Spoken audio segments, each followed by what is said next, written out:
Time for your challenge of the month. Now, you may just be coming into this experience, or you may have started last month.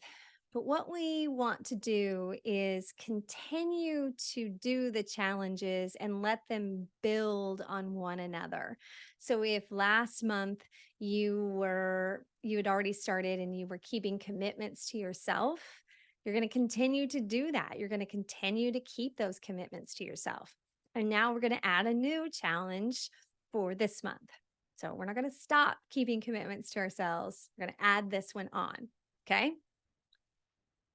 This month, as we're talking about uncertainty, fear, imposter syndrome, we're going to focus on rescripting the story that we tell ourselves.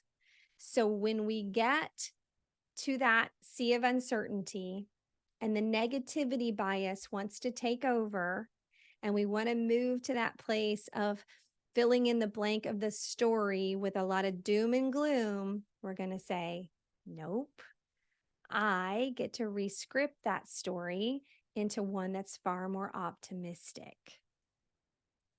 Let me give you an example. When your kids first learn to drive and they start taking their solo drives, boy, a parent's heart and mind can really conjure up some scenes of what could happen. And so when that was happening for me with my kids, I would rescript that and remind myself that this is a beautiful part of the maturation process of getting to be independent. And I would also pray a lot about this situation.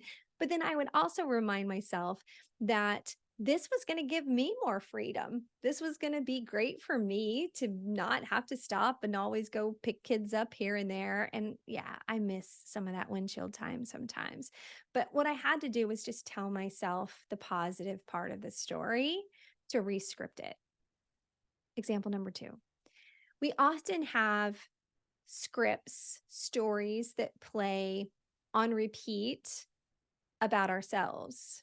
So mine, when I was reaching the level of professional career that really pushed on my insecurities, the little bitch voice would say to me, who do you think you are?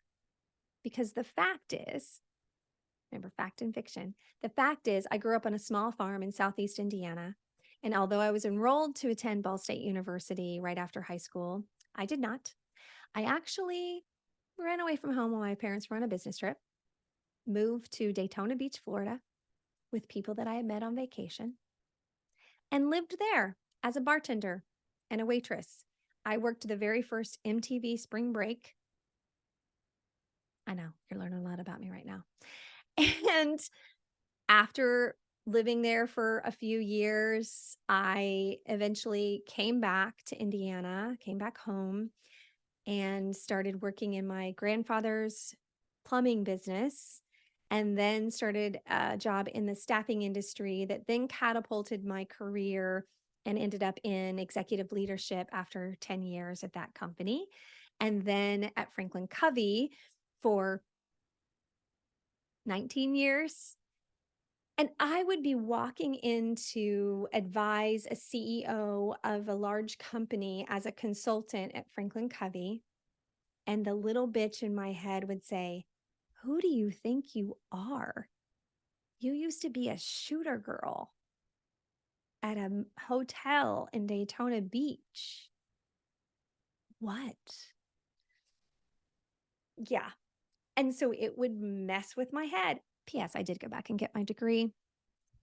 Honestly, it didn't help me all that much. I was already making 6 figures in a senior leadership position when I did it. But everybody has a different path, and I'm not judging anybody about none of that. Just filling in the blanks of my story. And so I learned, and now continue to do this because the little bitch is always there. She's never going away. In fact, when I started my own business, she really flared up then about who do you think you are?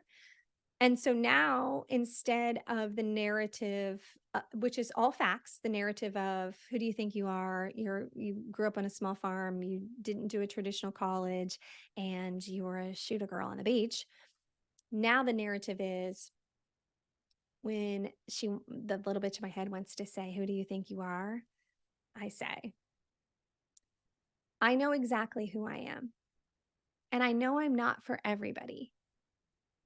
But because I have had a variety of experiences in my life from all aspects of the socioeconomic part of society, I have a relatability that I use in such beautiful ways in my career. And in fact, that's one of my unique gifts, talents, and abilities.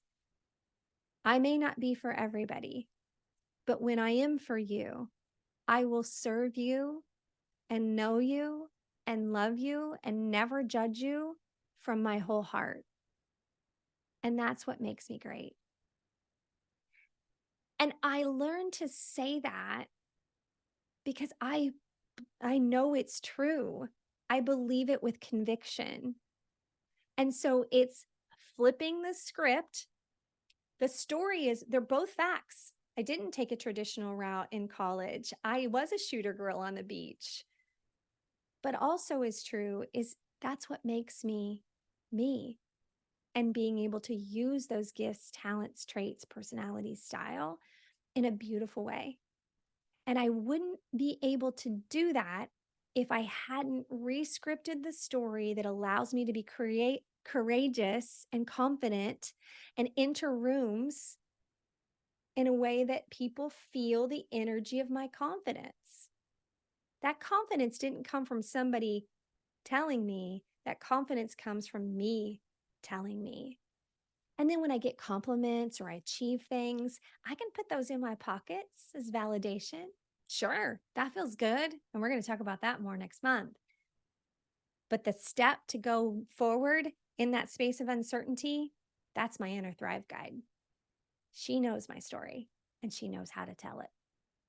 So your challenge for this month is to make sure that you're telling yourself the story that inspires you to move forward. We're going to flip the script on that little bitch voice, the inner critic. Take that pause with the first responder. I'm okay. What do I need? And then the story of the inner Thrive Guide, optimistically, confidently, and courageously moving us forward. You got this. Message me if you have questions. Tell everybody in the community how you're doing. And I can't wait to celebrate with you at the end of the month because this is a game changer. Love you, mean it.